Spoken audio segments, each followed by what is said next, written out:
What is going on, folks? This is the big dudes in the trenches. I am Doug. Here is Bug, and here is Tug. As promised, all three of us in the flesh. I am Also, sad. I am sad again. that's good. That's the show goes better when you're sad. It's become your natural state of being all of a sudden. You're like Icarus. You flew too close to the sun, and your wings melted. Well, I don't didn't know if fly anywhere. I don't know if the show is better when you're sad. It's more off the rails and more unhinged, which makes it more fun for me personally. I'm going to take it as a win. Also, on this episode of What Pisses Me Off to start off the show, why do bluegrass artists only tour in Tennessee and North Carolina? Come to Kentucky, damn it. It's the place where bluegrass started. I was going to say, because not really many other people are interested. Yeah, why are they not coming to Kentucky? That is. I'm talking about bluegrass artists. I'm surprised Kentucky isn't like Lexington. Yeah. No, we're with you now. Oh my gosh. You didn't have me, and then you said Kentucky, and then I was with you. 2? Yeah. Well, stop one. It starts and ends there. I know.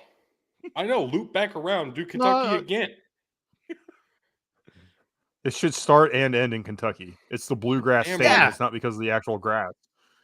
Right. I mean, it might be because of the grass. There is. Kentucky it's partially because of the grass, but it's wait. Little I thought the bluegrass came from Boise. That's blue turf. That's different. Yeah, and that's where you grow potatoes. Blue AstroTurf, your favorite. Anyway, I want to go to some bluegrass concerts, and none of them are playing Kentucky for some godforsaken reason. It's unreal. This is a sure sign the U.S. is failing. Thank you, this is Joe Biden. Yeah, that's what happened there.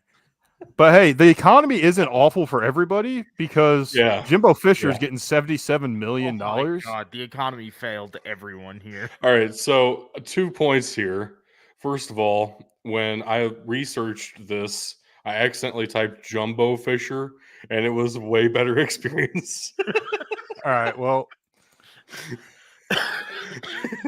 Second of all, I just found out that Jimbo Fisher's buyout is more than what the entire American Athletic Conference and Conference USA made in ticket revenue across all sports combined last year, which was a very nice total of $69 million. Nice. Thank you at Matt Brown EP on X for that information. Where is the graphic showing how much more his buyout is compared to everybody else's? Did we put that in our Discord? I don't know. I feel like I've seen it so many times. It's at least $50 million more. I have seen about 7 times 50 something million. Gus Malzahn used to be the highest buyout. 21 mil. Yeah. And Jimbo's getting about almost 78, but he's a $77 million man. However you round it, some people have said 77 even. This tweet says 77.5. Whatever it is, the best job in the entire country is failed Power 5 football coach. This proven time and again. Look, can I just say, how baller is it to be so bad at your job? They're paying you $77 million to not do it anymore. Dude, that's the peak. We should. Right. I'm jealous, honestly. We do need a pie chart. Keep it away from Jumbo Fisher though, because he's already Jumbo. We don't need him to be Wumbo. But if we go to the next slide, Google this now. Jumbo Fisher was not the only coach let go. Andy Avalos was also let go.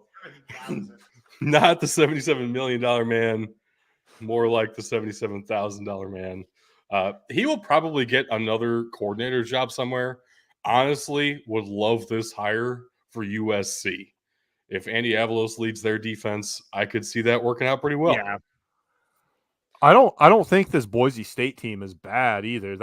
But somebody had to go because things just are. It's really a situation where things are not bouncing their way, and they need to get their pound of flesh here. So this started last year. Their offense was absolutely atrocious to start the season. He convinced them last year to move on from the OC. He said, "Hey, that change will be enough." That change was in fact not enough. You only get one of those. You can't fire the DC, especially when you're the defensive mind of the head coach. That's it. You're next. He fired the quarterback last year too, and he went to Louisiana. He fired the coach. The quarterback said, "Fuck you." There's a difference. Same thing. Speaking of quarterbacks getting fired.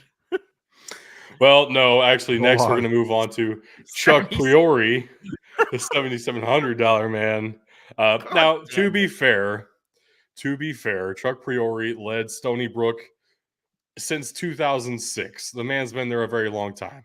4 straight Big South Conference titles. Yes, Big South Conference with a team in Long Island. But that was... It is a Big South. The most recent of them was 2012. They were on a downward trend, 0-10 this year. You couldn't stick with Priori. He's also in his mid-60s. I could see him just retiring from the game at this point. Honestly, maybe a better lacrosse coach than a football coach in his day. Maybe he goes back to some of that. That'd be very fun. But yeah, that's the third of our head coach firings this week. It was a very difficult week. But before we get to the next one, we have to make a pit stop. The $77 man, Mike Yurkich, the offensive coordinator for Penn State, was let go. Former offensive coordinator for Penn State. Yeah. Former quarterbacks coach at Ohio State, and then Penn State found out, oh, wait, that was Ryan Day doing all that. Hey, Penn State, I heard Brian Ferentz is looking for a job. Hey, Mike Yurkich, I heard the Iowa OC job is open. They, too, have no quarterbacks. Oh, man. One more firing to get through here, though. Zach Arnett was let go from the Mississippi State Bulldogs. Yes, this is harsh. Yes, it is true. He encapsulates the ideal of the 77-cent man. Look, all I'm saying is, and I know it's a joke, but somebody's already out there campaigning for Dan Mullins to return to Mississippi State. I doubt that, because in reality, they would be looking to hire Dan Mullen singular, and not with an S on the end of it. Either way. And yes, I've seen several people calling for that. No, Mississippi State was put in a really bad situation. Zach Arnett was basically the only guy they could turn to in that moment of need, and it turns out he was not ready. Sucks to be Zach Arnett at the moment, and sucks for Mississippi State that they basically have to rebuild entirely because everyone lost faith in the program. That's brutal. Yeah. And honestly, not his fault for the most part, but it's on him, so he's gone. He's going to get another shot somewhere at some point. He's just going to make a couple coordinator stops first. The Nick Saban School of Coaching Rehabilitation. It comes calling. He could be a defensive analyst at Alabama for a couple of years. Defensive analyst. Junior analyst. He'll be a grad assistant at Alabama for a couple of seasons. Oh, God, he goes back to school for it. But we're not done yet. Before we get into the game picks, one coach that will never be fired. The $77 billion man. Yes. More Jerry Kill. I love it. I love it. The Aggies have won 8 games for the first time since 1965. Jerry Kill is the GOAT. Also, so fucking awesome, man. I told you guys I had a really bad bit before this. This was the bit. So I wanted to pray the rosary for Jerry Kill. So you have to start with the sign of the cross pistols. And then recite the Our Ball Coach, who art in Las Cruces. God damn it. Hallowed be thy plays. And then recite 3 Hail Jerry's.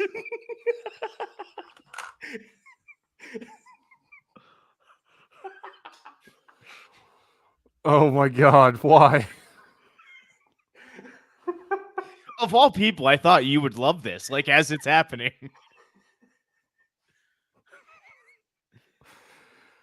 Look, to think Texas Tech had him, or was it TCU? Who fired their coach and he was the interim and they just let him walk after that? Was that Tech or TCU? It's TCU. Oh, In fairness, I don't think he wanted to stay. Like, if we're being right. completely honest. Like, I'm good. I'm good now. Are you sure? Oh, jeez. Oh, That geez, was Rick. Hail Jerry. Hail He was Jerry. all. Hail Jerry. I broke him again. Hail Jerry, beard full of grays. All right, He was. we gotta go. Let's move it. Duh, rules. Yeah, so the way we do our previews and reviews, we talk about games. Uh, crazy concept. So we talk about every single ranked versus ranked matchup, every single rivalry matchup, every single week. And then on top of that, because we can't get enough football, we talk about even more games and we get bonus points if we pick good ones. And then in the reviews, we also have more games sometimes because it's football and it's incredible and we love it. That's basically how this goes.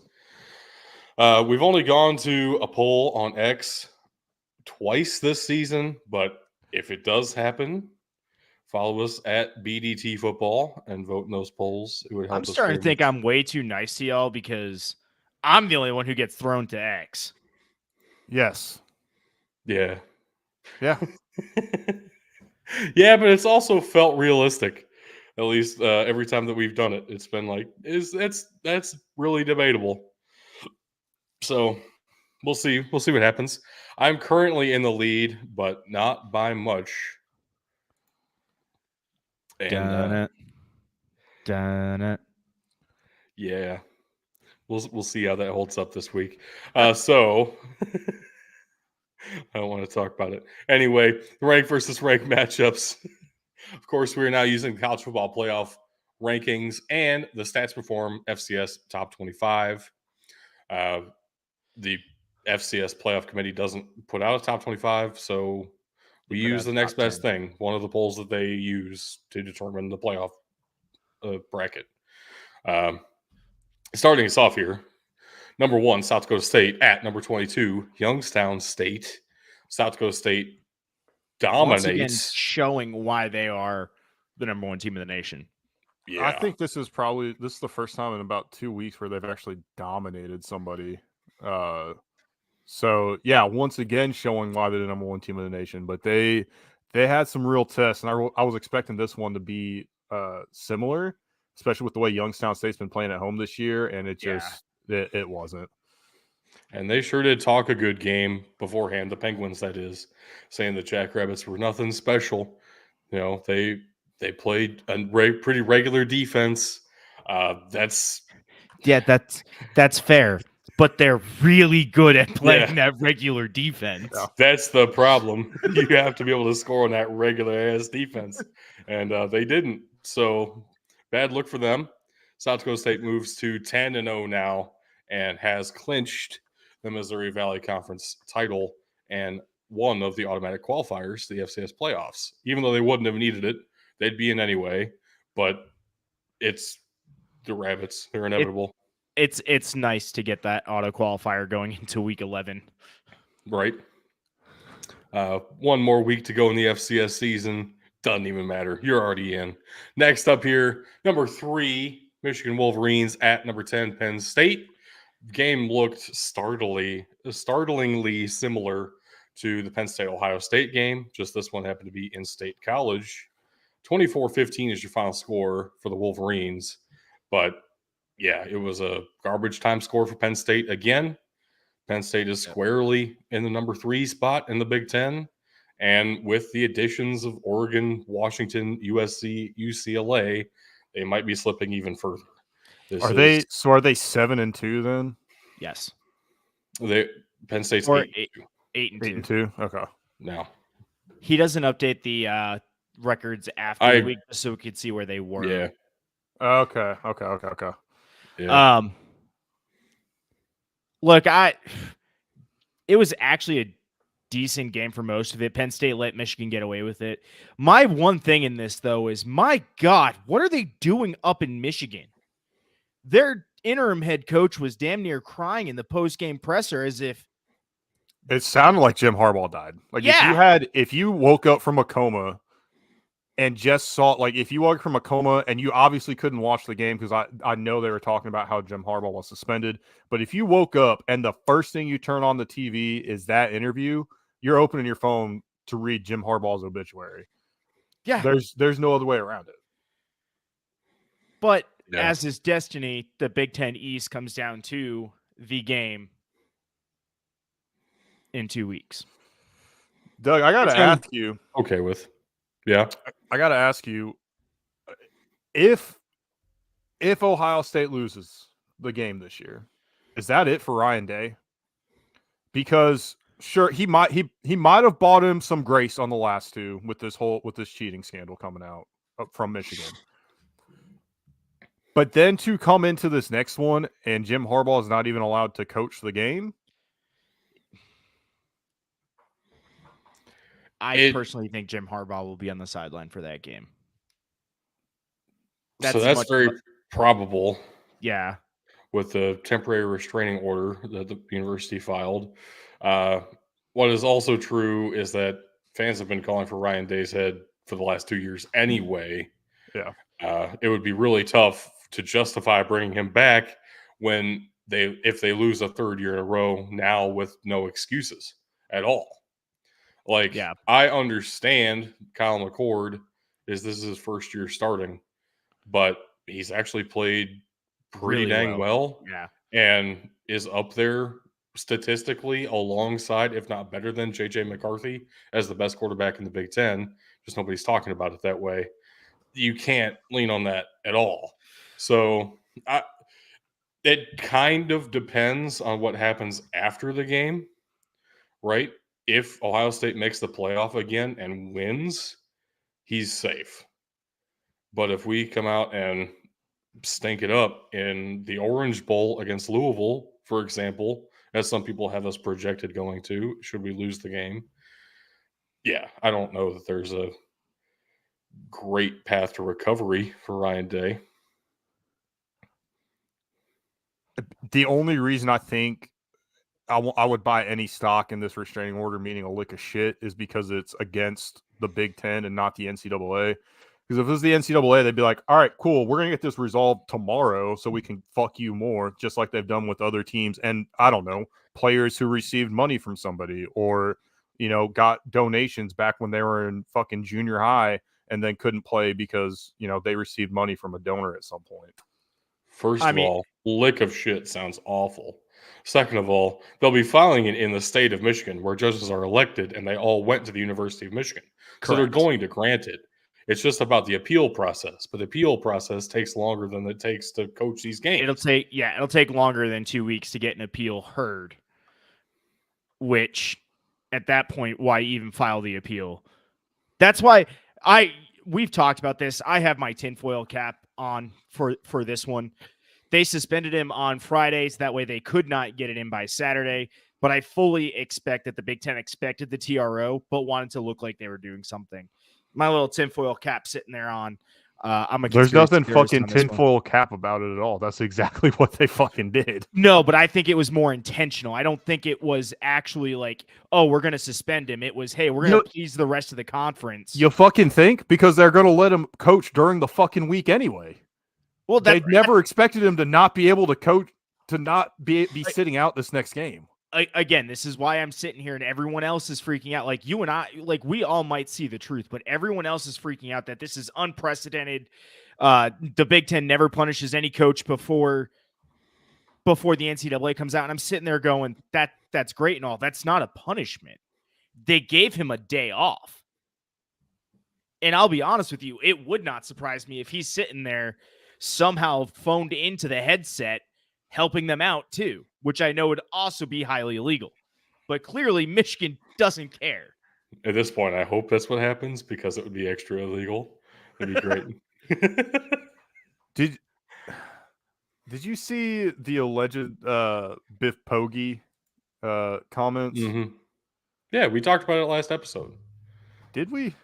Yeah. Is that where I saw it? I was like, man, you don't buy wholeheartedly the Honorable Biff Poggi?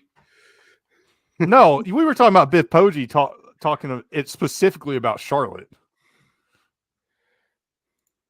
That's what it was. I don't think we talked about what he said. I mean, I think that we did. Let's. I think this has been beaten to death by several other outlets. My stance has always been fuck the team up north. That's not going to change regardless of the outcome of any investigation or anything. So let's just move on. I want to beat the shit out of them. Okay, so let's move on and talk about Penn State. How fucking long are they going to let James Franklin continue to lose big games? Like, Tug, I think you can stop with the Brian Kelly questions and hate. It needs to all be shifted to James Franklin. Hold on. Penn State has never been at they might think they are. They might want to be. They are not at the level of Ohio State and Michigan. If that is consistently their only 2 losses in the season, and barring, 2020 and 2021, that is the case that it has been for Penn State. I'm not going to knock James Franklin for that. He rebuilt this program from nothing.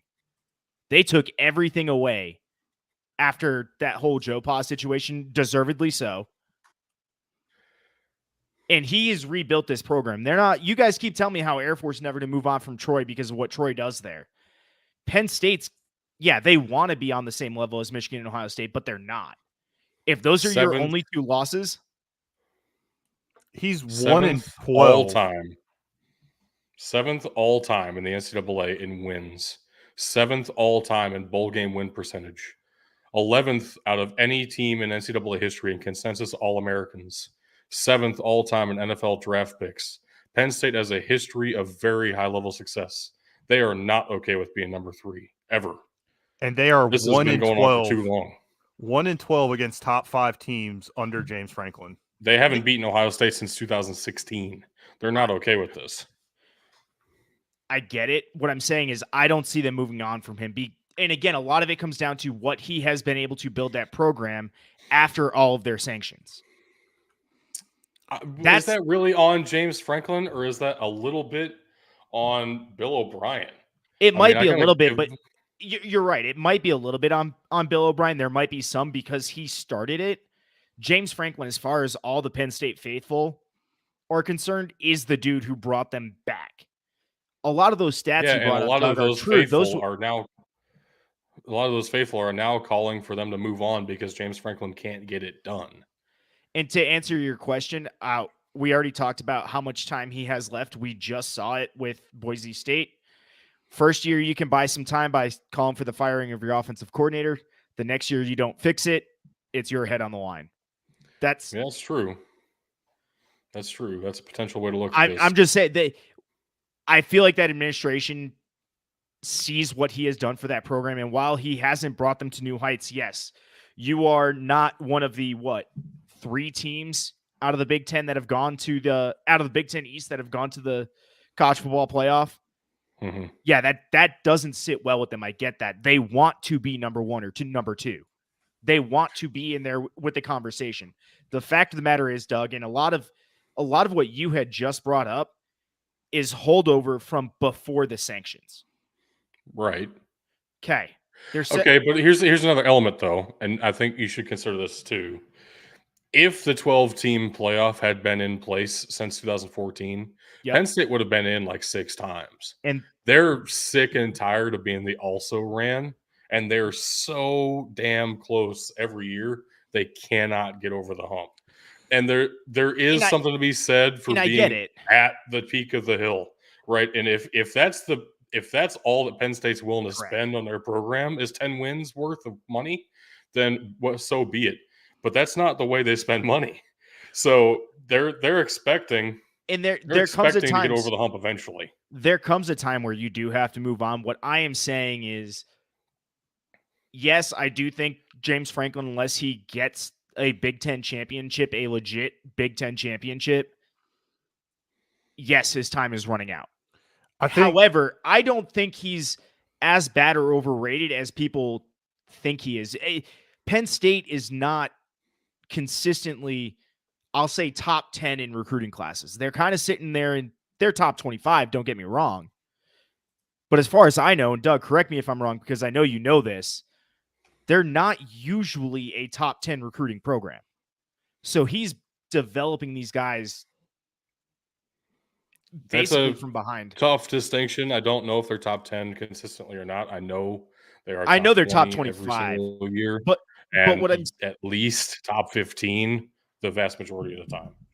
But when number 2, number 3, number 2 to 5 is consistently Ohio State, Michigan. Well, here's the thing, That's what you're though. competing Michigan, against. That's all Michigan I'm has saying. not been. Michigan has been below Penn State for the vast majority of the years James Franklin has been there in recruiting, and now Michigan's whooping their asses every year just the same way Ohio State is. Ohio State's competing in recruiting alone. Ohio State's recruiting on the playing field of Georgia and Alabama. All right, there's nobody in the Big Ten recruits at the level of Ohio State. When did Michigan start kicking Penn State's ass? Was it 2021?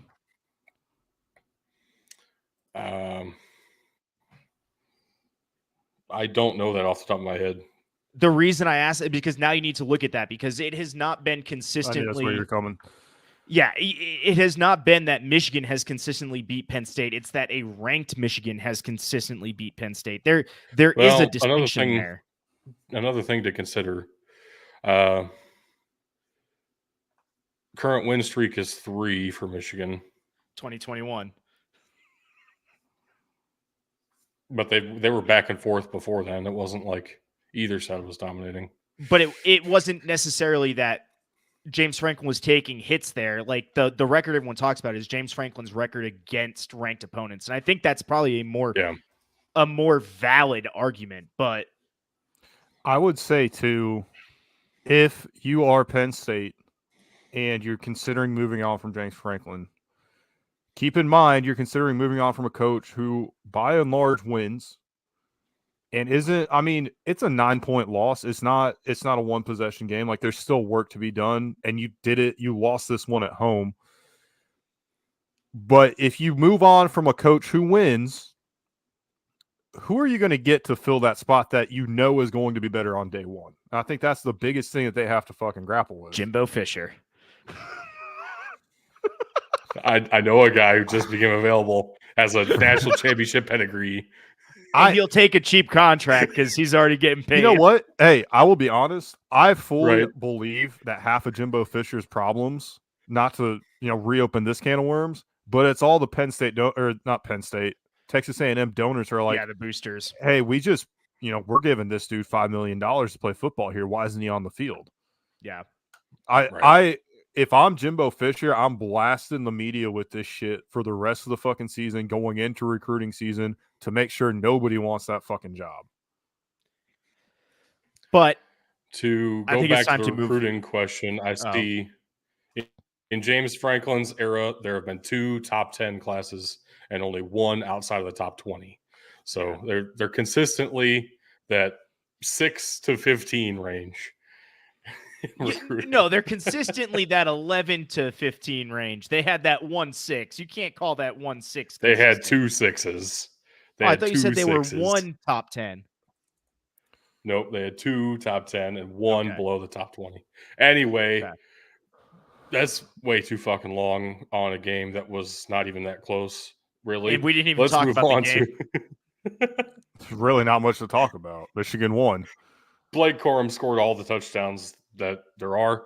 Next up, number 10, North Dakota at number 6, South Dakota, battling for the Sitting Bull trophy. South Dakota won this in a defensive battle, as we all basically said would happen. 14-10 for the Coyotes. And Tuck fucked up a perfect board because he had to be different. I saw the path. And then I turned the game on, saw all the Penn State fans were wearing white, and I went, fuck. Actually, it was striped. So there was white and then blue and then white and then blue. And also, but I know you did see the path. It just happened to be a wide open path for Blake Corum to run through. Yeah, facts. Which is the wrong kind of path. Yeah, unfortunately, he saw the path too. I can't, as much as you rip Brian Kelly for not winning big games, going with James Franklin in a big game. Picking Penn State there was more about the turmoil going on in the Michigan locker room than it was about Penn State. But now that I see that Michigan's a cult. Number 11, Southern Illinois at number 12, North Dakota State. North Dakota State finally put a couple of things together.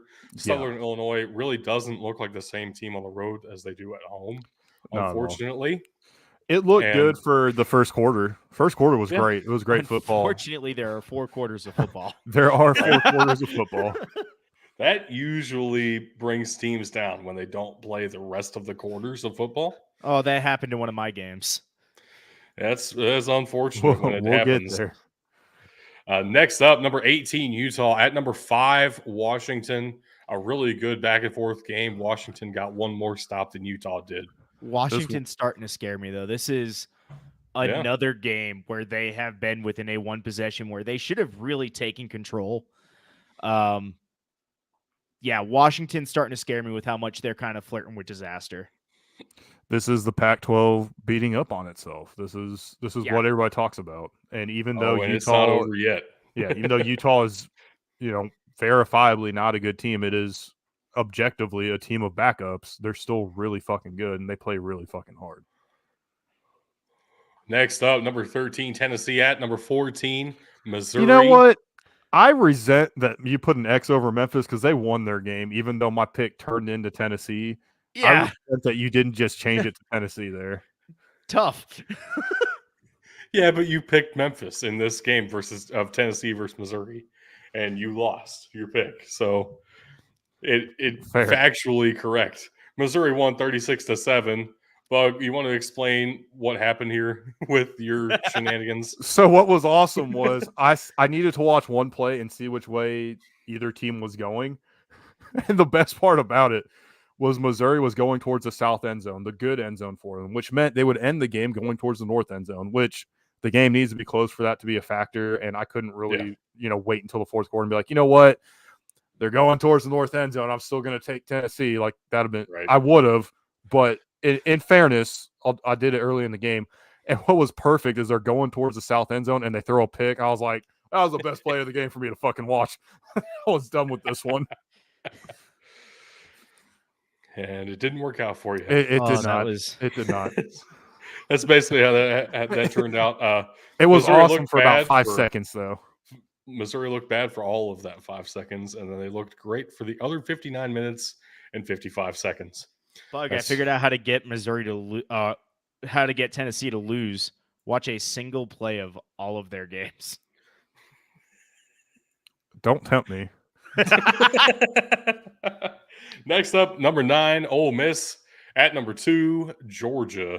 The Bulldogs came in here and took care of business. Ole Miss looked pretty good for the first 2 drives. Yep. But Georgia then came out and whooped that ass, as they say. Do you still think Ole Miss has a shot in this one if it's played in Oxford? Again, what I have seen Georgia play on the road, yes. Georgia at home is a different animal. Brock Bowers played. Also, he is back fully healthy. Yes. Ole Miss had no shot. Yes. Not Marvin Mims. McConaughey. No, the tackle Mims. I forget his first name. Obviously not Marvin. Obviously that's a skinny wide receiver.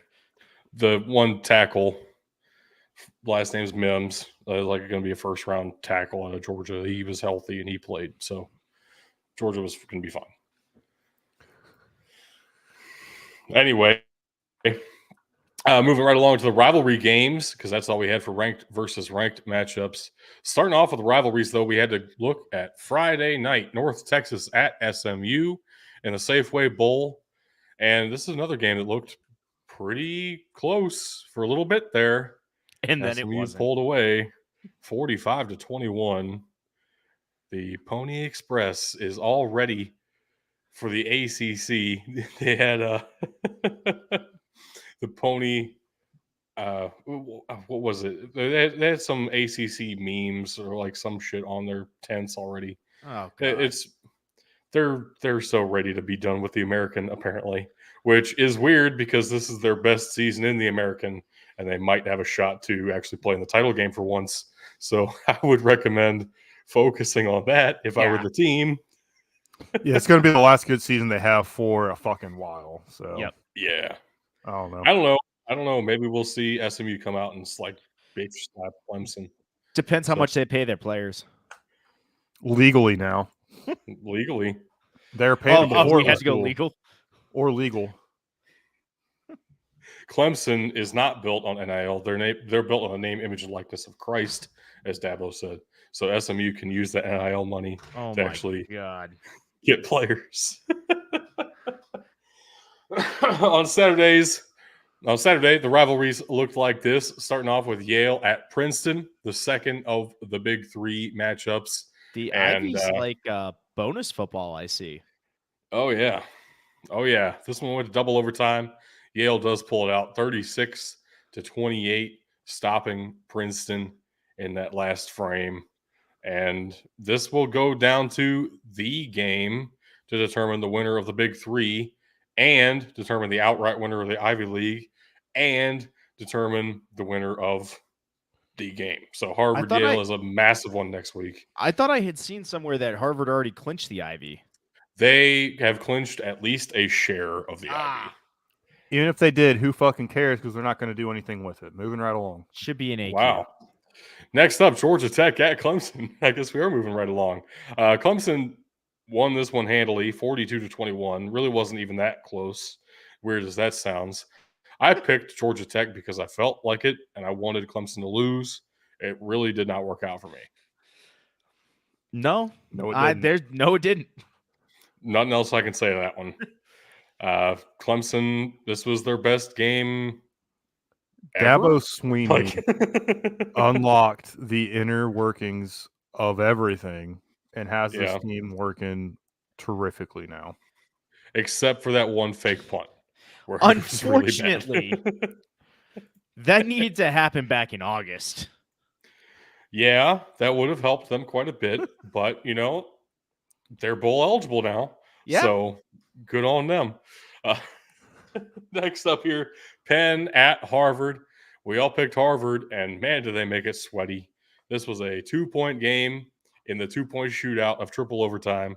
Harvard stopped Penn at the end there, 25-23 for the Crimson. Jeez. They also like playing with fire. Sweaty. Yeah. What a sweaty, disgusting game. We also got a great graphic in this one comparing Thor Griffith, the defensive tackle for Harvard, to Thor Odinson, the Avenger. Saw that. It was very nice. Go check out Discord. That's where we had it. Next up, Cornell at Dartmouth, one of the unnamed rivalries of the Ivy League, but they've been playing each other for like 100+ years, so they kind of don't like each other now. If it's an in-conference Ivy League game, it's probably a rivalry. At this point, yes. Unless you're playing Cornell, in which case nobody gives a shit. that's Except for Dartmouth, apparently. Well, yeah. Well, because nobody else cares about Dartmouth either. Well, or Columbia, I guess, is the C one that nobody cares about either, other than Dartmouth. So CDs. Yeah, there we go. There's something to work with. Dartmouth was the better team here. I kind of knew that going into this. I picked Cornell because it's the Ivy League and they do weird shit all the time. And then for the first time in Ivy League history, a game went exactly as expected. So I guess that's also a little bit unexpected at this point. So that's fun, I guess, except for me losing a game. Fuck you, Dartmouth. That's a theme that we're gonna see. Look at this perfect slide for me. I think my last slide was perfect. I think the one before it was perfect. It's just been the one before it wasn't perfect. It's fine. It's fine. Well, let's move on here. You're not perfect anymore because we're starting off with Wofford at the Citadel, battle for the Big Dog Trophy, and Wofford won 11-3. We talk about the Sickos committee too much on here, but the beveled dog might have been the best thing on Twitter this weekend.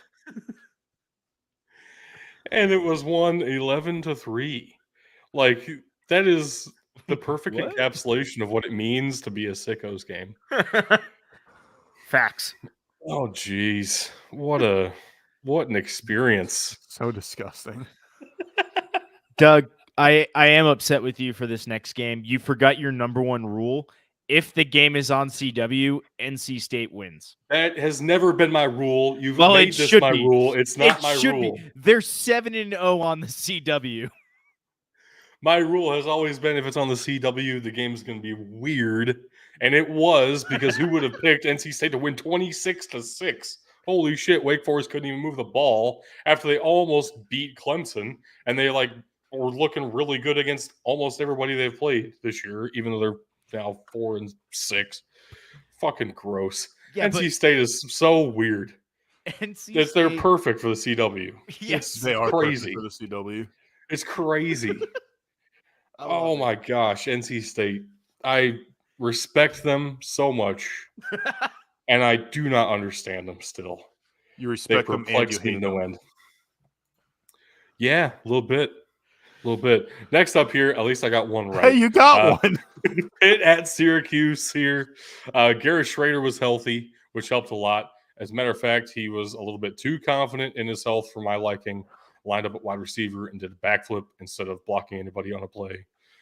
That's insane. But he played well enough for Syracuse to get the win. What? I thought Jay Cutler set the standard for quarterbacks on Not Wildcat caring. formation. Yeah, and not care. Hands on the hips, just like this is not going to fucking work. Why the fuck Wait, am I out here? where's my cigarette? Like, Well, that's not caring. This is a completely different thing. I don't even know what to call this. They ran to the opposite side of the formation, obviously, because your quarterback's out on that side. He was did was a supposed to be a backflip. distraction. Well, he worked. Distracted somebody. Next Hey, you up, got two Miami right. at number 4, Florida State. Florida We almost State got skunked on this one. Shit, pulled out man. a squeaker, 27-20. A little bit too close for comfort for most Florida State fans' likings. Yeah. I will say Miami has been a solid team all year. It really shouldn't be surprising they were in this one, but the fact that Florida State had to pull out some heroics maybe is a little bit worrying. In as this you get down the one, stretch. late in Tallahassee, yeah. Looking at Florida State as the number 4 team in the country, I am worried. And I'll tell you, the biggest thing I'm worried about is that ACC title game. If they lose, those motherfuckers will open the path for Alabama to go straight in to the college football playoffs. I don't necessarily know about that because you need both Florida State and Washington to lose at this point. You need them both to go down because what I want to have happen. Sorry, go ahead. I was going to say the only way Alabama gets in is over a 1-loss non-conference champion. What I really want to have happen here is that we get a repeat of the 2014 playoff in some seed order: Ohio State, Alabama, Florida State, Oregon. That would be incredible for the memes. What a way to end. That would be awesome. To wrap up. What a way to wrap up the bow there. The on 14 on the playoffs. 14 playoff. That's it. And it could still happen, right? Put the fix in. It very well could still happen. Very well could still happen. Alabama needs to beat Georgia in the SEC title game. You need Oregon to beat Washington in the rematch of the Pac-12 title game. Ohio State wins out. Florida State wins out. That's your playoff. Yep. That would be. It's not just that it could happen. It's actually relatively realistic. And in that scenario, we would most likely get another year of Ohio State, Alabama semi, Oregon, Florida State semi, just like we had in 2014. Yep. That would be what a way to go out. Next up here, this was almost the slide of dreams. We all picked the same team for every single one of these 5 games, and it started off wonderfully. I guess TCU decided the second half they were going to scare the shit out of us, but it started off wonderfully for the first half of Texas TCU, where it was 26-3 at one point, I believe, when I looked at the score, and then it ended up 29-26. Damn, that's close. It's a rivalry game. Anything can happen. Yeah, I guess so. But Texas very much does stay alive in some of those playoff and Big 12 title conversations, all that kind of stuff. I mean, they've already clinched their spot in the Big 12 title game. But anyway, Florida at LSU. This game was close for a half, and then LSU started opening some things up. It Jaden was Daniels close. is absolutely my pick for the Heisman Trophy, by the way. At this point, yes. It's fair. It was close. I want to say it was into the fourth quarter. It was still close, and then LSU completely opened it up. That's fair. LSU. I've felt like LSU was really gaining momentum though. Florida, and like it felt unstoppable at some point to me. Florida was chasing the game. Like don't get me Yeah. wrong there. They were absolutely chasing the game, but they were there until they weren't. Yep.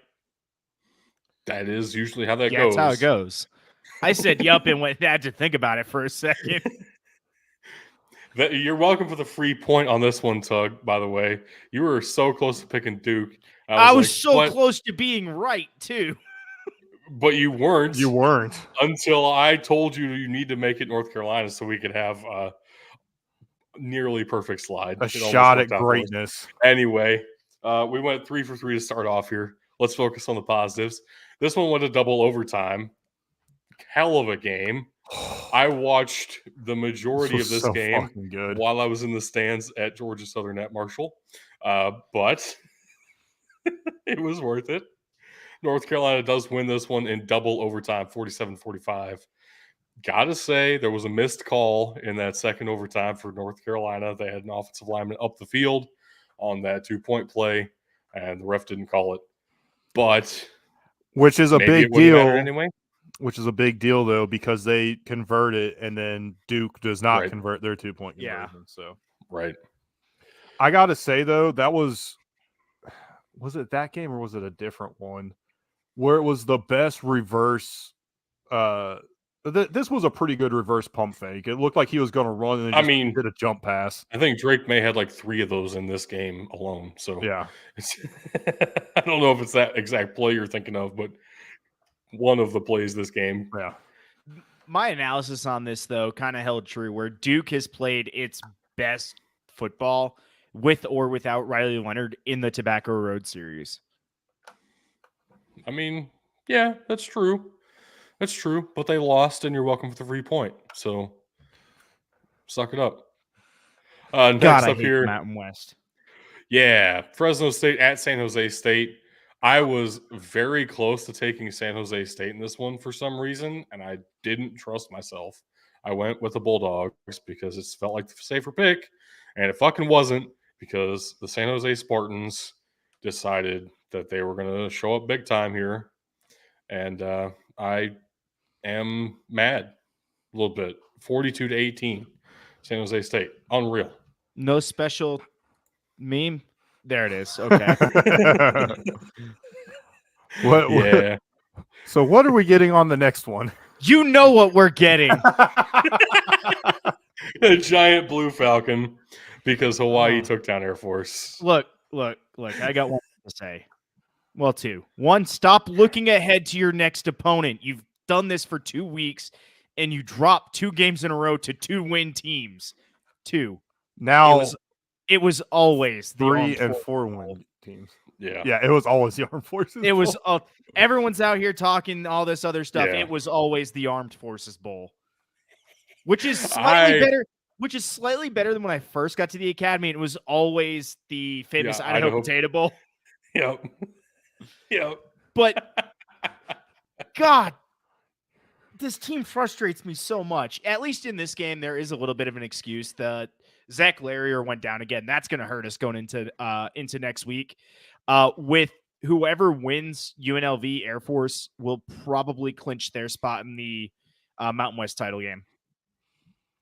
Yeah, and potentially still against Fresno State, even though they lost. Correct. To San Jose State. So next week is massive, Air Force UNLV in the Mountain West race. But Hawaii certainly put a wrench in things. If either of you guys make me pick Air Force again, I'm going to hate you. God damn it. It will happen. One of us will do that. Stop it. It's a very important game in the Mountain West. It's probably going to be a really good one. It has to happen. It will be picked. He's so mad. Man. I Speaking want a of break our from picking them. It's games, been like 6 weeks in a row. because they're relevant. Get over it. This is all you want for your team, and you're upset. I just need a recovery week, guys. You can't have it. Actually, you'll get an Army Navy week. Oh, wait. I'm still picking them. All right. Well, let's go to your matchups of the weekend. What do you have for us? Fuck, I'm glad this was a good game because it was the only one that was a good game for me. God damn. Yeah. Temple USF. I picked this game because EJ Warner is the leading passer in the American Athletic Conference, and USF absolutely fucking contained him. They picked him off 3 or 4 times. He was looking pretty rough in the first half. Temple made some adjustments just in general to their whole fucking team, was able to contain Byron Brown, was able to pick him off a few times, force a few turnovers. They made it very interesting down the stretch, but USF is the better team. And I said it last week and I'll say it again. I'm very scared to play this USF team. If I'm anybody in the American Athletic Conference in the next 2 to 3 years, they're going to be a tough out going forward. For that matter, if Temple can start figuring some other things out and putting a more complete game together, they're going to be a very dangerous team as well. Both of these quarterbacks, they've got some issues. EJ Warner's got the pedigree. He's got everything else going for him. There's not a lot of talent around him at Temple, unfortunately, especially on the defensive side of the ball. And as far as USF goes, Byron Brown just needs to get experience, and he's going to be dangerous. Bulls win this one. An awesome game. Yeah, 27-23. This was the best. This is the best game I picked in a long time. True. The next game, not so much. I saw this one. 2 6-3 teams, conference matchup, Tennessee State versus Eastern Illinois. And I thought, man, give Eastern a little bit of an edge. That's why I picked the Panthers here at home in Charleston. I did not expect a 30-17 shellacking here. I turned this one on for a little bit, saw the score, and was like, well, there's other games I'm trying to watch today. Guess I'll move on. Yeah, rough. Yeah. And then last but not least, I tried to stick with this one. I really did. But as soon as it started raining down in Orlando, I had number 15, Oklahoma State, going up against UCF. UCF gets their second Big 12 win, 45-3. I think when I turned it on, it was already 14-0. I saw them score again. I flipped back, and it was raining so hard. There was rain covering the camera lens, and I was like, well, at least you beat Oklahoma this year. You won the final Bedlam game. So I knew it was over. So here's the thing. This is how you know Oklahoma State has not played in Florida in a long time. And what I mean by that is you're going to Florida, and anybody who knows Florida knows you're bound to get a rainstorm because it just feels like it. Oklahoma State showed up to Orlando without any rain gear at all. Did not bring it with them. Wasn't in the forecast, so they didn't think of it. Bro, you're going to Florida. Always bring your rain gear. And it rained its fucking ass off. It's not even like it just rained a little bit. No, it rained its ass off the way Florida does for about an hour, hour and a half, and then it stopped. Yep. Because it did stop by the time the second half started. But UCF did not stop raining down points on these motherfuckers. No, facts. And UCF kept coming. Oh, yeah. How much you want to bet? UCF had their rain gear on the sideline. How much you want to bet they didn't bring longer cleats, too? I guarantee you. Just, I mean, that is outside of just the execution errors on the field. That is 100% a planning and coaching mistake, like program level mistake. That honestly, at this level of football, should be unacceptable. I gotta say too. Talk about coaches who can't get over the hump. I saw plenty of Oklahoma State fans on X talking about how Mike Gundy does just enough every single season. He gets to the level where you're definitely coming back next year, but then just loses every game after that. You mean like a coach that opens the season 8-0 and then drops 2 to 2-7 teams? Hey, something like that. Hey, maybe Hawaii was 3-7. No, calm the fuck down. Oh, my bad. Much better. Yeah, exactly. They're a 4-win team now. Whole game better. They still are in bowl contention. I'm still mad. No, I don't think we are in bowl contention. But anyway, I mean, they Technically, they are, and JMU still isn't. Fuck I the actually think NCAA. I think they're still technically eligible for the Hawaii Bowl. Actually, It's inevitable. I don't think any of us know the rules well enough to know the answer to that one. when they get their 13th game, we'll know. And I've read the rule book. Anyway, I'm my games of sorry. the weekend.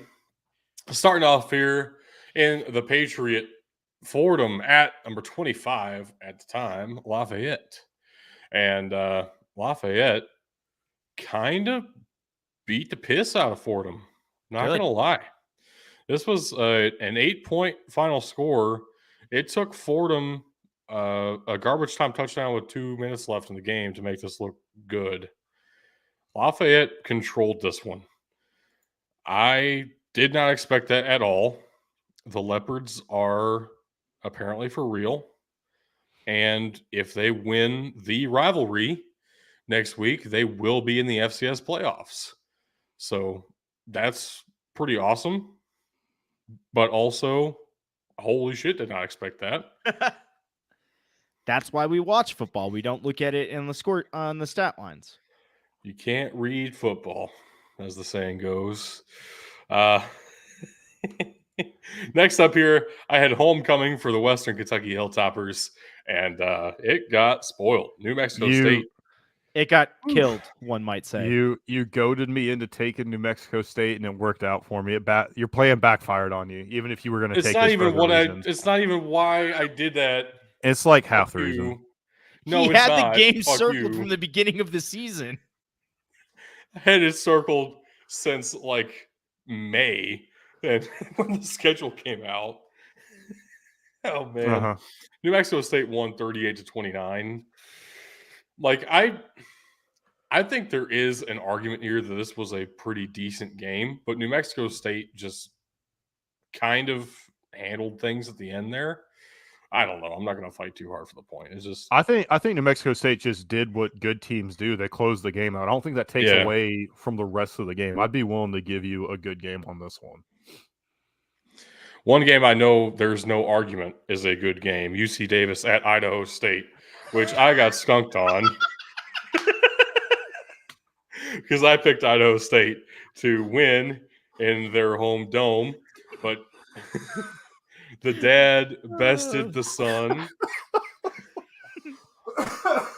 Hawkins, the father, beat Hawkins, the junior, with like 20 seconds left on the clock. UC Davis got the last stop of the game, batting down a pass, and UC Davis walks away with a 7-point win. This was a tightly contested one the entire way. Idaho State was trailing the entire way, but still never felt out of it at any point and made UC Davis sweat the entire time. UC Davis might very well end up in the playoffs. I know they're 6-4 right now. If they get to 7-4, there is a real shot for them to be an at-large bid. This game would actually be a feather in the cap, I would say. This proves they can handle tough environments. Idaho State is not a bad team this year, even at 3-7. And honestly, kind of impressed me for the Aggies. No, that's a valid point. I still think a lot of the FCS playoffs and who gets the at-large bids comes down to money. Who's willing to pay to have an at-large bid. That's basically, that actually is confirmed. Yeah, it is. So do I get a +1 or a nothing for this? Man, this is where it feels tough because I feel like when it comes to my games, and this week is an exception. My games did not look good on paper this week. I'm going with it. But I feel like I've had a couple that have been on the borderline, and I haven't gotten any love. But at the same time, it's tough. Jerry Kill. So this is a good one to throw on the X here. New Mexico State, Western Kentucky. Yeah, that's probably... That'll determine whether or not I get a bonus point or no bonus points. But I'm absolutely not getting a negative. The UC Davis Idaho State was great. Yes. I'll put it up here right now. Yeah, I'm not putting a skunk in my own face again. I've done that once. It was bad enough the first time. But getting three-way fingered. Oof. Think about Can we that a change the second. slide before I have to think about that? All right, my first game here was Wyoming at UNLV. I was expecting Wyoming to come out, fight for something, Mountain West championship game hopes on the line. You heard me talk earlier that there are 4 quarters to football. Wyoming played a very good third quarter. That's Nice. it. Not nice. Yeah, UNLV played the other 3 quarters. UNLV did not show up in the third quarter. I would rather play 3 quarters of football than only 1 quarter of football. This game was, I want to say, 21-0 going into half. Wyoming made it interesting. It was 21-14 going into the fourth quarter, and then UNLV topped it off with another 10 points to take the game 34-14.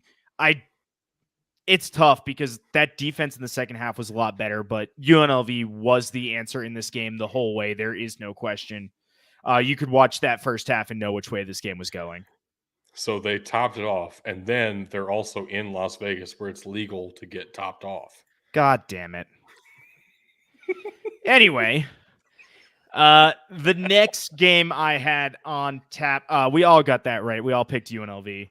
The next game I had on tap here was the battle of the bottom of the barrel, literally, for the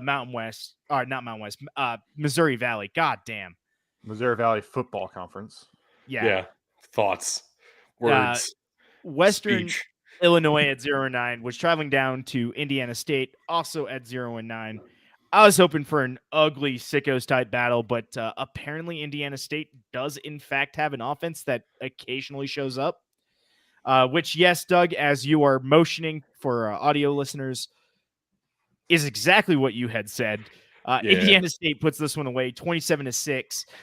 The Missouri Valley is not giving Western Illinois any love in their last season and is quite literally saying, good riddance. I hope to never see you again. Yeah, don't let the door hit you on the way out, huh? They're actively hitting them with the door on the way out.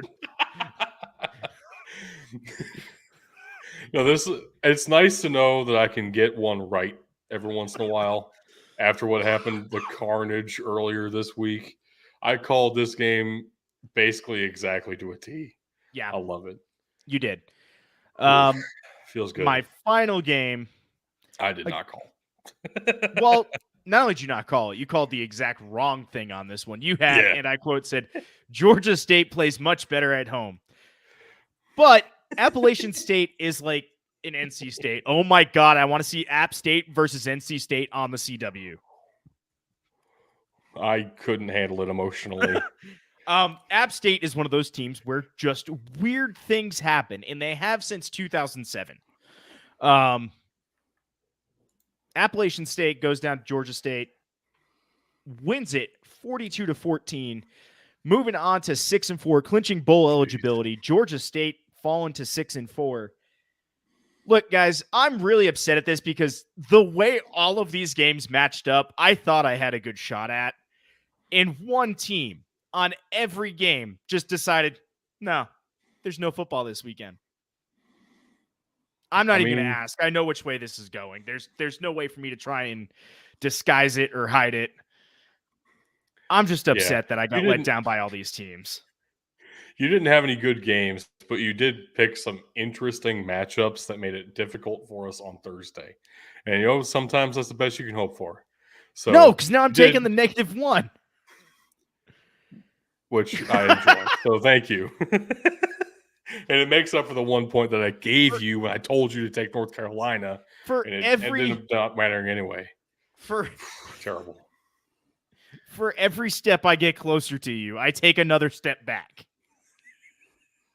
Well, speaking of which, let's look at the next slide here because you closed the gap considerably, but the bonus points might very well make the difference here. Yes! So, in third place is yours truly. I'm going to go cry now. This was bad.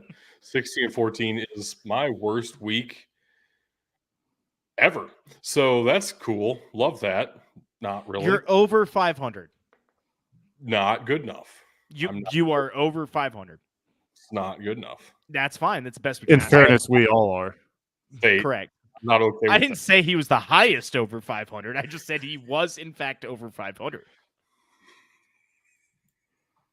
I am not one of those mid-level teams that's okay with that. Anyway, Tug, you technically have a lead if it were just games, but with bonus points, I still have the lead. You have a 2-point lead on me. Feels so good. Yeah, 2-point lead. Yeah, I figured this encapsulated your emotions. If you can't see the screen, it's It a really screaming, does. enraged Pepe. And giving Bug the win this week. Yeah.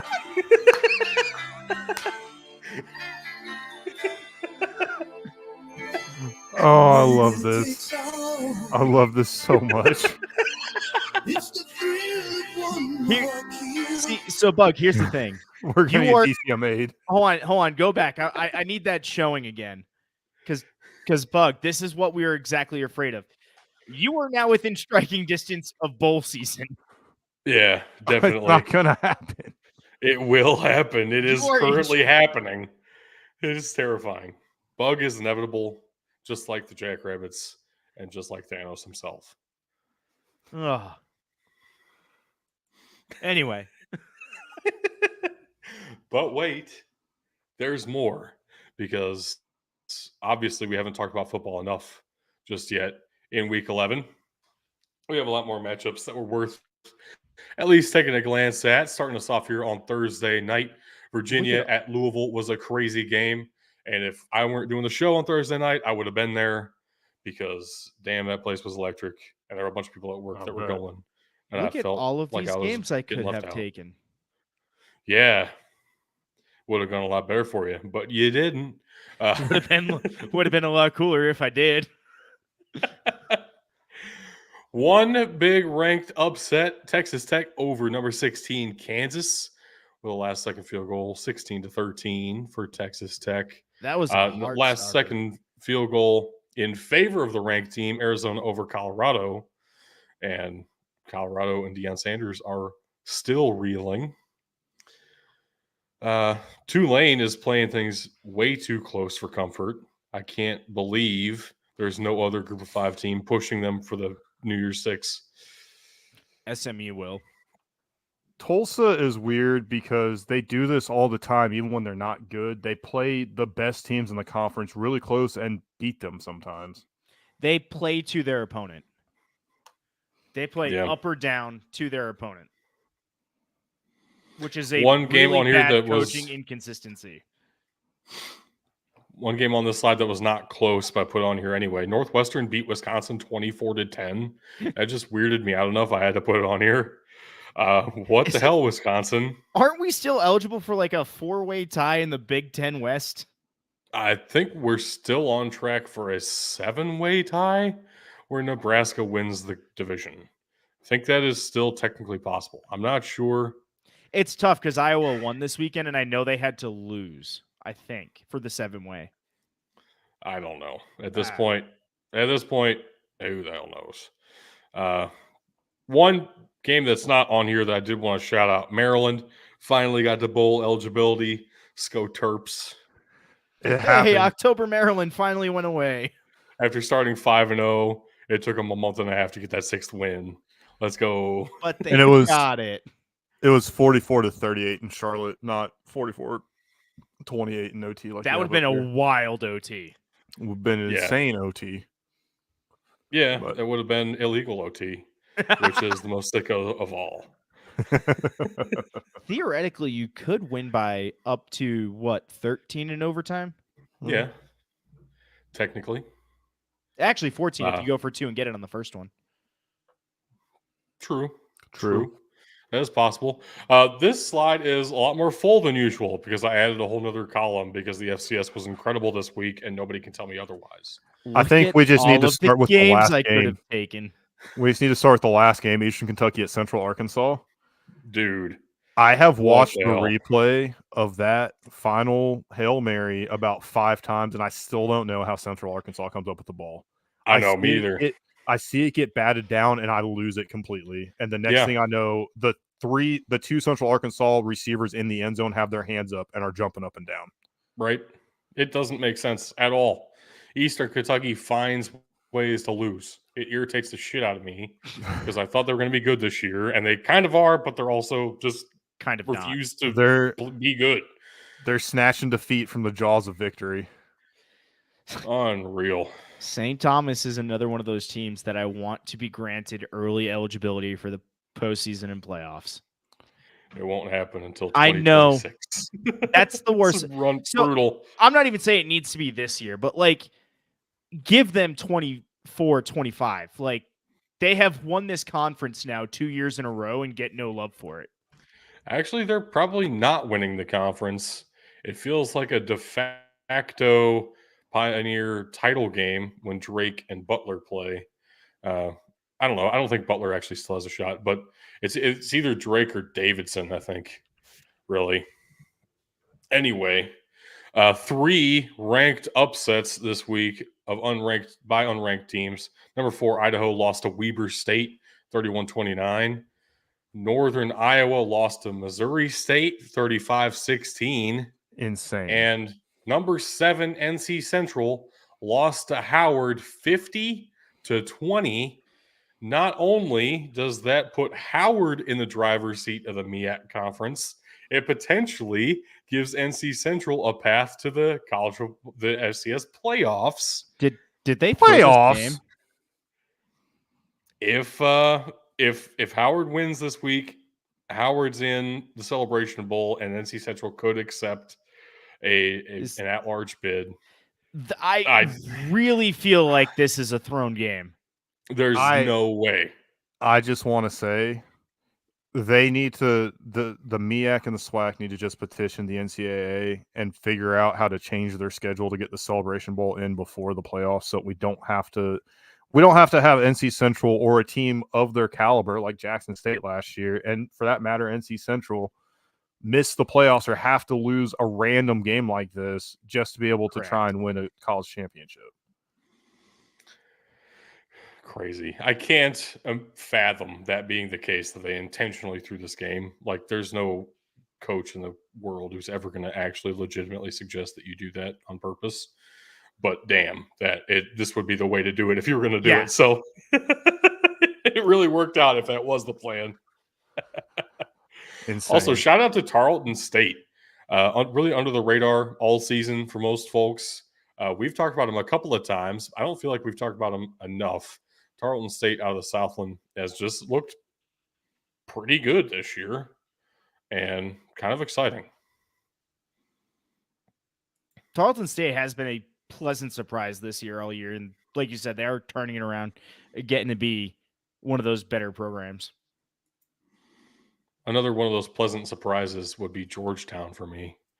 But let's go ahead and move on here. We got a couple other things to hit on because the Division II and Division III football playoff brackets have been released. They only play 10 weeks with a 11th week kind of at the start for some teams. In Division II, Division III is only 10 games, period. So their season's already over. They're getting ready for the playoffs here. This is the way they release the bracket. So I know it's irritating as hell to look at, but these are the correct quadrants. Just imagine the ones on the right are flipped. Yeah. And for Division II, they will get reseeded by the time we get to a semifinal. I think Division III is similar in that way. So these brackets are really important. Where you are regionally is very important. Yeah. Especially look down at that bottom right. Colorado School of Mines, Augusta, Minnesota State, Western Colorado, Texas Permian Basin. That's a tough ass side of the bracket. Bemidji stay down there. I mean, damn. I want to throw out, wasn't the Division II championship Grand Valley State versus Ferris State last year, and we're getting that in the first round? Yes, it was. That has got to be one of the most hyped first round matchups we've had in a long time. If you want to go to a less hyped one, come see me this weekend. I think I might be going to the Central Missouri Henderson State game. Nice. There you go. Nice. Respect it. It is important to note too that at least from what I'm seeing, when you look at these brackets, a lot of them are regionally kind of focused, and that's Right. a lot of people might question that, but what it comes down to is it's cheaper for the programs. Right. These programs don't have as much money. It's like you were saying, Doug, it is very important where you are regionally. And yeah, that School of Mines bracket's going to be nuts. So we're going to see that even more when we get to Division III. Regionality matters a lot. Correct. Yeah, because it's not like the NCAA basketball tournament where we just call it the Northeast. No, if you were in the Northeast region, you are in the Northeast bracket. That Mount Union, Alma, DePaul, Endicott, Cortland, Susquehanna, Grove City. Oh my God. What a region to be in. The region across, what's it, 6 wow. teams? No, 8 teams has a combined total of 6 losses. Yeah, and 4 of them for Alfred State. Now, Alfred State is in the playoff because of an automatic qualifier. They won their conference.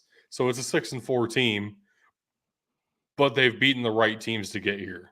Yeah. So it's still a round of applause to Alfred State. And nobody else in that conference has more than a single loss. Or in that division. Bracket, that one. That's bracket. that's that quadrant of the bracket. We'll get there eventually.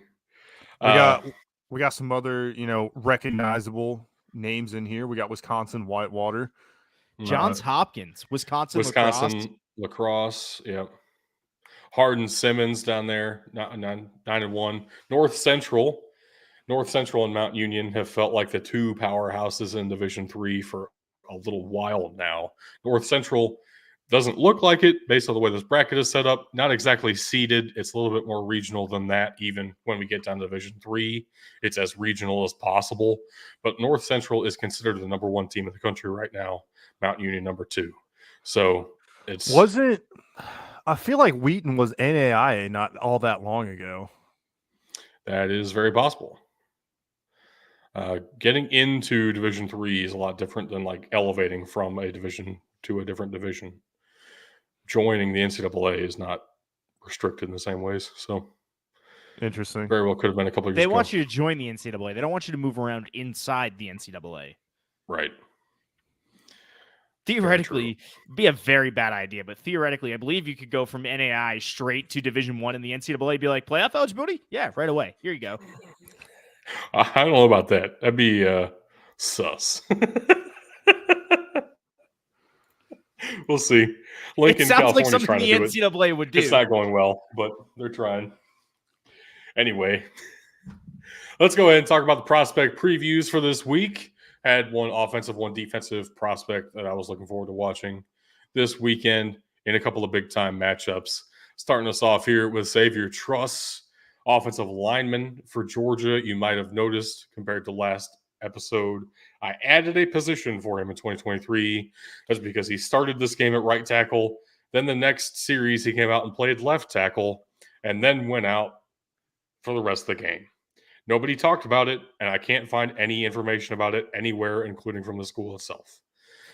I think what happened is that he re-aggravated an ankle injury he sustained against Vanderbilt. I didn't talk about his ankle injury because I thought he was fully recovered, and nobody had been talking about it for a while now. That might be a concern going forward. I don't know because nobody's talking about it.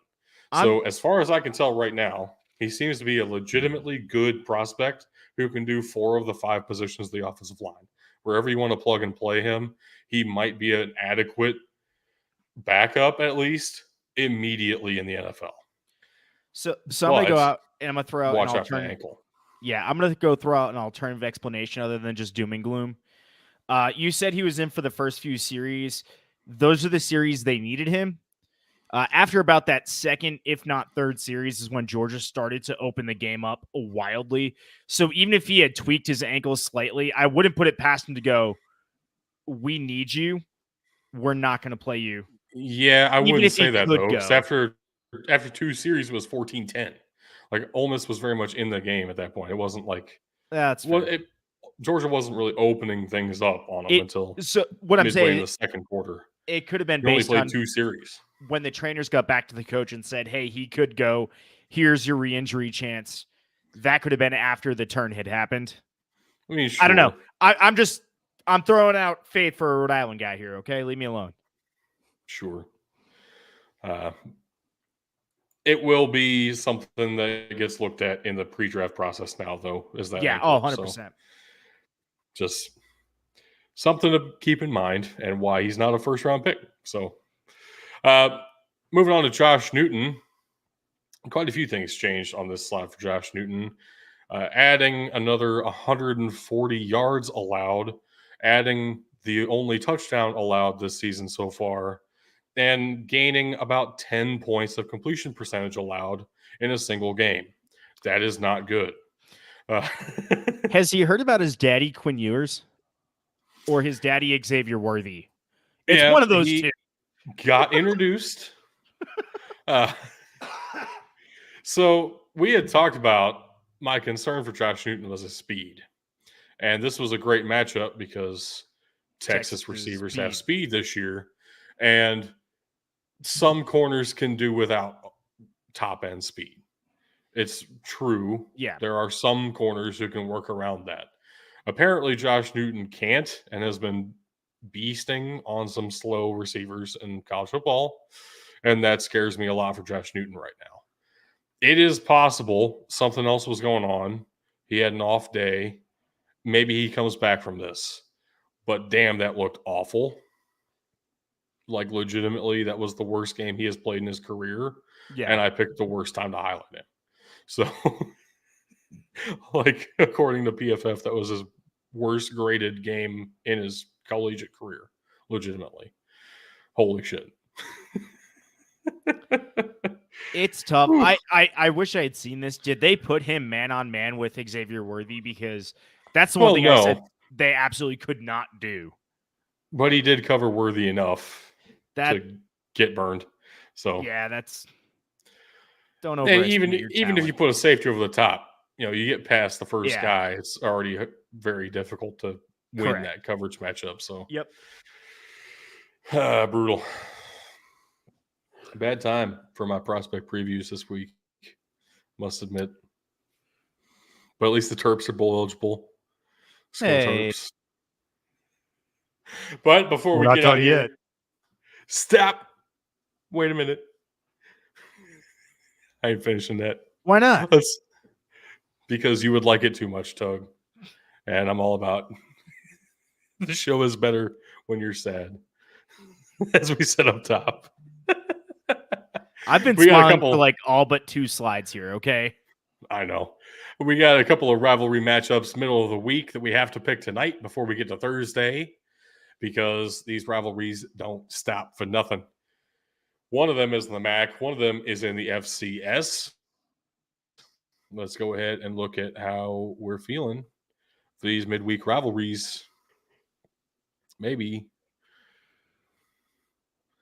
Click the slide. Maybe they're coming. Maybe they're not. He's thinking about it. And we're there. Tuesday, Toledo at Bowling Green, the battle for I-75 on ESPN2. Now, Toledo has won this one a couple of years in a row now. But Bowling Green has looked really good the past couple of weeks.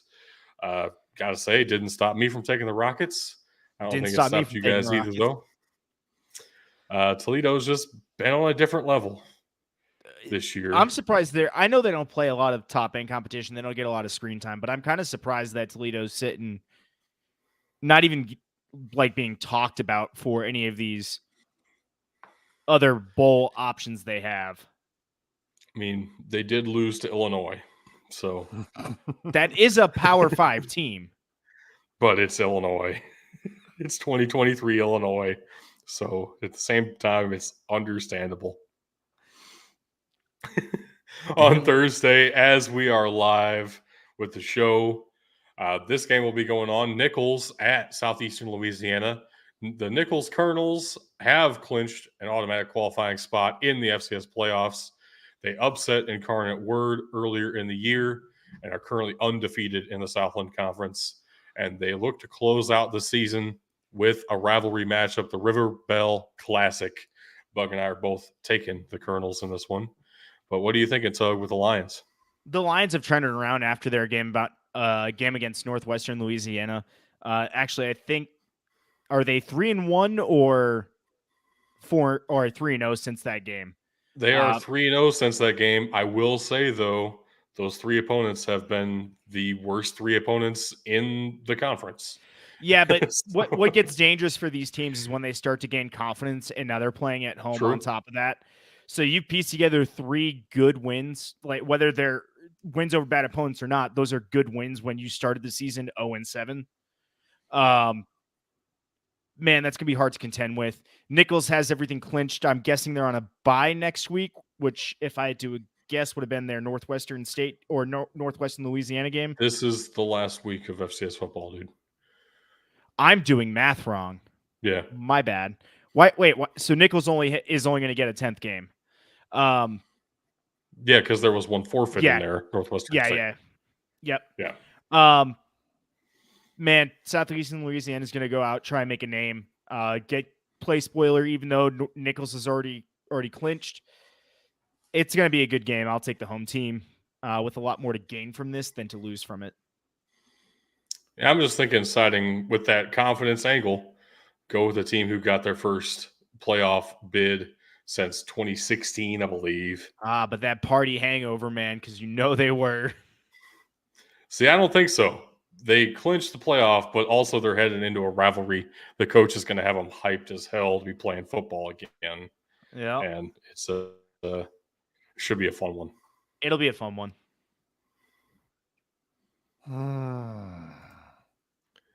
You good, bro? I just love people bringing up fucking bullshit from 3 years ago because they're having a bad fantasy season. Okay. Oh, dude, this motherfucker's 2-9, so he brings it up every time that he loses another game, and I'm just fucking over it. I told you I'd have booted him from the league a long time ago, personally. I might just fucking kick him after this year. This is just fucking retarded. 13-team league, man. What can go wrong? Yeah, I literally have somebody to fucking replace him already. So I don't sold. I mean, you can bring me in. I'll draft Ohio State players. I might just bring you in to fucking manage his team for the rest of the year. Doug drops everybody and picks up nobody but Ohio State players. I trade everyone for CJ Stroud and just start nobody but him. And end up winning 2 games. That might actually turn out okay for you. Yeah. Ohio State doesn't produce good quarterbacks. CJ Stroud, hold my nuggets. Suck my potential MVP trophy. Bro, he dropped the OH in Cincinnati. What an absolute baller move. Yeah. I don't understand why that's considered baller. He's dropping the OH in Ohio. Against Joe Burrow, who went to LSU, who said, and I quote, "I went to class at Ohio State. I played football at LSU." Yeah. It's just a good flag. Right. It cleared up literally nothing about what he considers to be his home college. But, I thought it's fuel for the media fires. It's cool. I don't think it was any way to, I don't know, didn't feel like a huge spark or like throwing shade or anything. It was just, he's in Ohio. He's throwing up the OH. It's cool. I loved it. That's fine. Fine. You know what else I love? Links. You reading the links. Yeah, I know. All right, ladies and gentlemen, these will all be linked in the description below, but I will read them for my co-hosts' listening pleasure for some reason. Woo! We have our patreon.com/BTFootball, x.com/BTFootball, facebook.com/BTFootball, instagram.com/BT_football, BDTfootball.com, mailbox at BDTfootball.com, youtube.com/@BigDudesInTheTrenches, twitch.tv/BigDudesInTheTrenches. Both of those are all one word. And our Discord, as always, will be linked below. Bug, do you got a joke for us today? You're such a pussy that you won't read it. Yeah, I'm not reading random letters. I'm sorry. Why couldn't the sailor learn the alphabet? All he knew was R? Couldn't get past the C. He kept getting lost at sea. Close, very close. I mean, same deal. All right, ladies and gentlemen, that's all the time we have in the show today. Thank you for watching and or listening. And just remember, you can't win a game if you can't win in the trenches.